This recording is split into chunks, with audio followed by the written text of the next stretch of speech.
Hello, I'm Nicholas. And I'm Kirsten, and this is Anthropo Snips, where we explore recent ish papers surrounding anthropogenic impacts on natural ecosystems.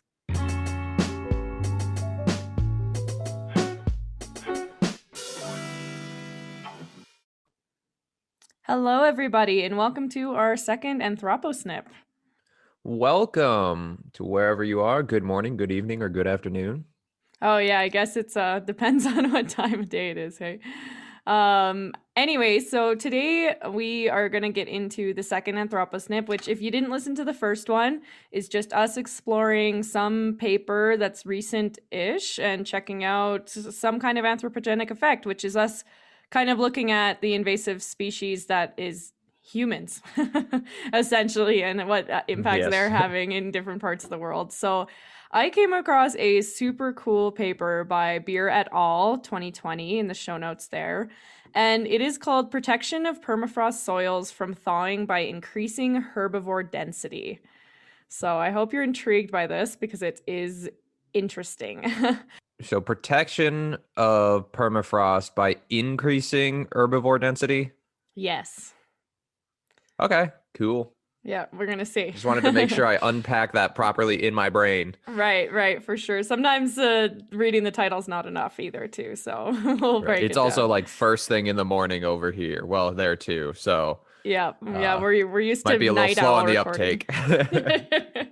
No worries.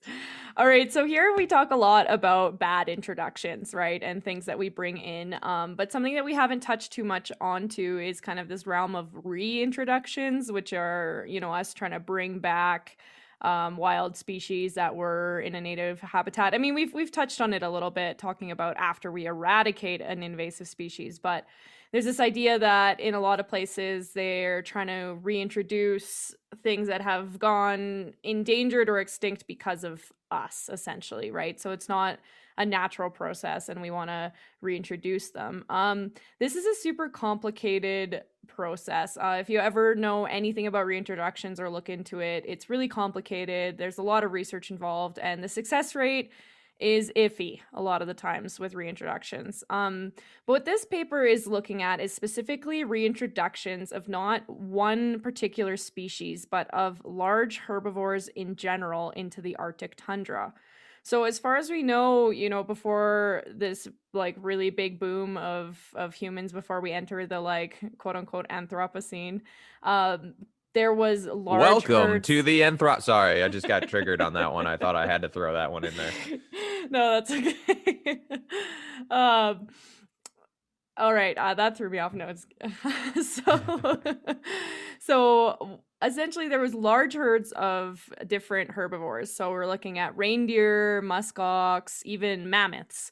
Which actually, if you look at it, it's there seems to be some pretty good evidence that we were actually the cause of mammoth extinction, along with some climate change. It's debatable. I'm not like citing this as a true 100% to like facts, but there is lots of evidence that leads to that. But essentially, there used to be large groups of herbivores, and there's not.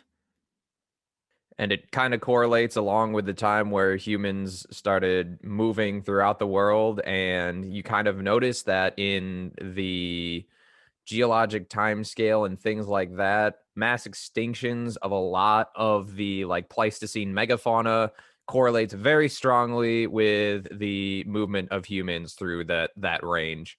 And you can even say that some of the last or the longest lived populations of these megafauna were on islands where humans didn't necessarily reach to immediately. So that's just more strong evidence towards that. And then, of course, obviously, usually there's not just one cut and dry factor, it's multiple areas of pressure on a species. So, yeah, I think it's fair to say that there are strong correlations between people and the extinction of many megafaunal species. Exactly. So that's kind of what we're looking at. And then what this paper is doing is it's taking this concept that we're missing all these huge herds and large herds, like the density of them supposedly was quite large, from this ecosystem and what that's doing. And then the actual really interesting part is how could restoring these actually help fight climate change? What? So anyway, in these tundra landscapes, we had all these huge animals, right? And now they aren't there anymore. So what they were trying to look at is that these caribou, reindeer, the bison, musk oxen, the mammoths, all this movement, they moved a lot, right? These herd animals, they grazed in one area and moved on. And all of this moving in the wintertime actually results in a huge packing down of the snow and the ice. So without these big herbivore groups, we're not getting this snowpack down. And so what are they, they're looking at how the lack of this snow and ice being packed down is maybe one of the additional contributors to the faster melt of spring snow and ice in the spring and more permafrost melt in the summer. So if you guys aren't aware, the permafrost is melting in a lot of places. There's huge regions now that don't even have it anymore, where it used to be there for as long as we know. So that's interesting. Do you happen to know if they looked at also soil compaction from Yeah, those yeah. species as well? Yeah, well, Because I think that yeah. that would also have, I don't want to get into it if it's in this paper, but I thought that that would be something that would also contribute to the preservation of permafrost. Yeah, they touch a little bit more on the soil and stuff too. It's mostly snow things, but I'll break down kind of what exactly they looked at here. So a quote just from the paper was they're saying, since the beginning of the Holocene, big mammals disappeared and the mammoth steppe vanished, right? So today, in a lot of places, you only find reindeer. Musk oxen are extremely endangered. If you guys are not familiar with them, they are some of the coolest organisms ever. Behind the Science is doing a really cool project. Jonas on Instagram, Behind the Science, he is doing some stuff with musk oxen. So go check that out because that's pretty cool. But anyway, so we're missing these big megafauna at the end of the day.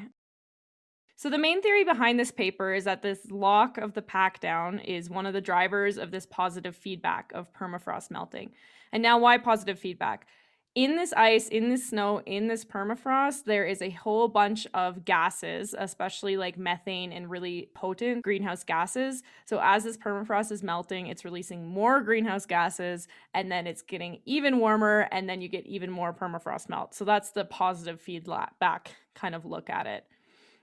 Now, something that they even mentioned in this paper, and kind of a bit of a disclaimer, is this is a pilot project for this idea. This is super new. So it's something that they even say there's a bunch of questions left. So I'm going to get into what they did, but just do note that it's just an idea and it's kind of the start of, like, a lot of people haven't looked at this before. So it's really neat in that way as well. Essentially, their main idea sprung from in Russia, there's a place called Pleistocene Park, and it's 2,000 hectares where they've fenced it off and they're reintroducing these big, large herbivores to kind of like remimic this area again. And it's really interesting. So this was one of their study sites, and also where they were like, look, we can, fence off some areas and reintroduce some herbivores like in this park, and then maybe we'll see these positive results that we're looking for. So essentially, as they went along with this, the first thing is the snow was definitely packed down. They did a bunch of different measures in control sites and inside this Pleistocene Park and in a couple other sites that they checked out. And even where the animals are feeding and even where they're moving, there's a considerable compaction of the snow and the ice. And then they took these measurements of the different compaction in different areas and they constructed models, because with the information that they have starting a brand new experiment, there's only so much evidence they have to show that over time this compaction is slowing down permafrost. So essentially they took all of the factors that they could from these measurements of the pack down and then the different predicted climate increases, temperature increases in the world. I think they went with like pretty much the highest one because they were just trying to see like the big impact. If it's the worst, could it still do anything? So yeah, they used multiple sites and then they come out with these results. They see a very clear impact of reindeer on snow depth. So in some places there was a reduction of like 82% compared to the control site where they feed. And then in other areas, there was 50% in this Pleistocene Park. So somewhere between like 45 to 80% compaction compared to control sites where you're just getting this big fluffy snow that's not being touched, right? And then this part, they didn't look too much into the soil in like the summer and the soil compaction, but the soil is definitely colder in the winter control site. So where that's actually getting packed down, you're actually also getting colder soil, which is interesting. If you guys think about it though, like snow is kind of insulating, right? If you're ever lost in the woods, you should make a snow fort and hide in it because it's warming. So the compaction in that harder packed snow does make cooler winter soils. I would think also that the albedo effect that you get from snow, just the reflection of the sun, would help sustain soil temperatures at colder levels because you're not getting that radiant heat penetrating down into the soil from the sun. If it's more compacted, I feel like you've got more of a reflective surface because you kind of get that sheen of ice over the top of it. So that, yeah, that could be an effect too. Well, exactly. And the other big thing is just the albedo longer into the springtime because these places that aren't getting packed down, the snow is melting a lot faster. And then you're getting a reveal of, the tundra floor is pretty rocky. It's got a lot of dark lichens. The vegetation in the Arctic tundra it evolved to be dark so it can absorb all the sun that it can, right? So that you're getting absorption instead of albedo. So it's just helping that there's more of the year with less melt and then therefore more albedo and less release of these permafrost. So it's a super, super neat concept actually. So just in some specifics as well about like the snow density, because we saw that they packed it down and the soil was colder. And the increase in snow density did have a direct effect on the insulation efficiency. And in one of the sites, they had like a 40% reduction of subsoil warming and a 30% or 37% reduced loss in the permafrost area compared to their control site. So even though this is kind of a pilot project, even though it's missing some information to be conclusive, essentially, there is some evidence that this could be a really interesting theory and a good management strategy. Now, the one thing that they do note is that in like the Pleistocene Park and in some of the areas that they did study, it's quite a high density of herbivores, and maybe it's not quite achievable as a reintroduction program. But at the same time, in their models, they used worst climate scenario and they used a whole bunch of animals. So they were kind of hoping that, scaling it back with less herbivore introduction, and we're hoping that the climate warming is not the worst case scenario, that there should still be an impact. As well, they added some really important follow-up questions, like what is the snow depth herbivore density relationship at a landscape scale? So over like way bigger reaches where, they're feeding in one place and walking, but these guys, they could only test in so many areas, but you don't know what the larger impacts are. And then which herbivore density is reachable and useful. So if we do more studies in this and we decide, yeah, this is like something that could actually be positive, what is actually feasible, right? Because I mean, we can't have 100 caribou per square kilometer like they did in Pleistocene Park. It's just not realistic, unfortunately. I Sorry, do Nicholas. think that this is a great way to set up a framework for future research, and that's really important too, because I think that sometimes we get caught up in having one study try and accomplish so much when in reality we do need those framework studies that help set the foundation for future successes and future studies. Like this one I think effectively does, even more so than typical framework studies, because this clearly is showing that there's going to be some sort of correlation between the herbivore presence and the Pleistocene Park. Yeah, so this is really important in science and just in general. I think a lot of us that are kind of new to science, or like as we're going through our undergrad and starting a master's, like it feels like you always have to like have these groundbreaking papers that answer all the questions. But what is so important too are just having these really, really basic principles and these frameworks set up, right? One of my professors from the University of Calgary that I really look up to, Dr. Jeremy Fox, he does a bunch of studies on like really small like microorganisms, and he just tests super like quote unquote basic ecological principles that everybody's like, yeah, this is the way that it is.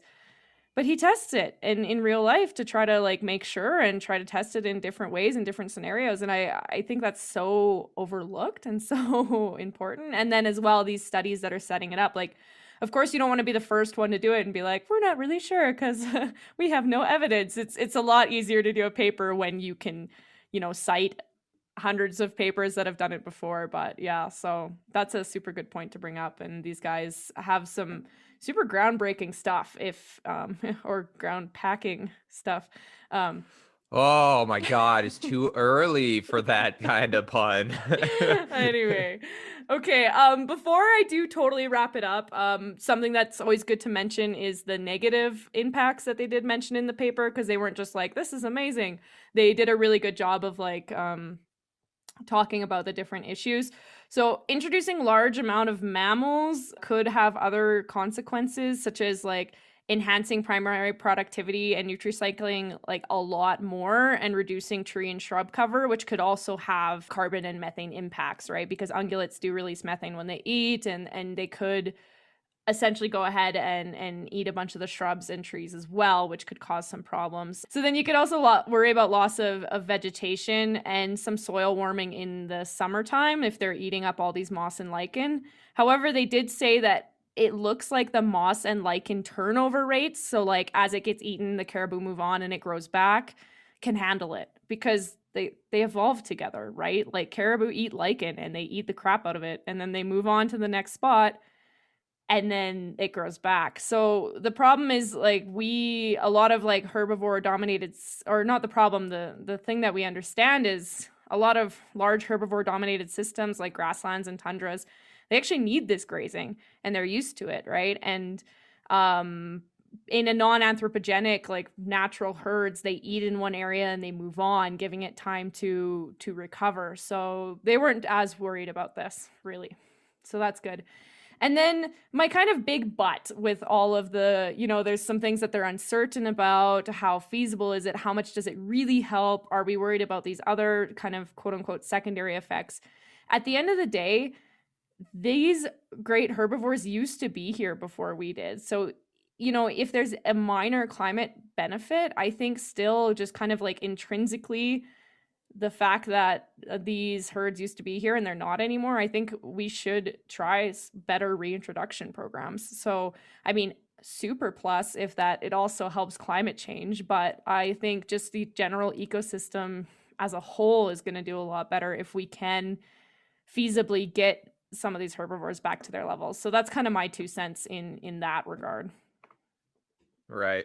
And then I imagine too another result of this is if you were to successfully release more herbivores, you'd then have to successfully release more carnivores.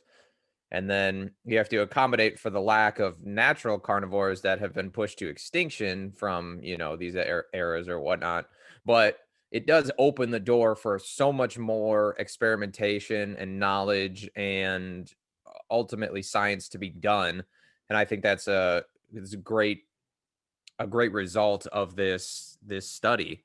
Mm-hmm. So I'm looking forward to the subsequent research and things that come out of this, because I would definitely like to see. And I think that this is also could set up a framework not just for like tundra rewilding, but also restoring native fauna into other places throughout the world as well.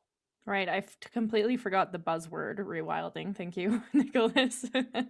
Also, yeah, on that point, I do want to say that I'm not just saying just release thousands of caribou. Like that's kind of what it sounds like I'm saying. I know that there's of course like a lot more to be done, but the beneficial thing about a lot of the predators of these kind of like large megafauna, like wolves and things, they do a pretty good job of spreading on their own if we open up these niches for them. Like we have pretty good wolfbacks in the northern reaches of the boreal forest that are still in pretty good tact, that in pretty good shape, that could spread out, and hopefully maybe we would have to work on some other reintroductions, but yeah, I think it's promising. So, I mean, maybe this paper leaves us with more questions than answers, but welcome to science.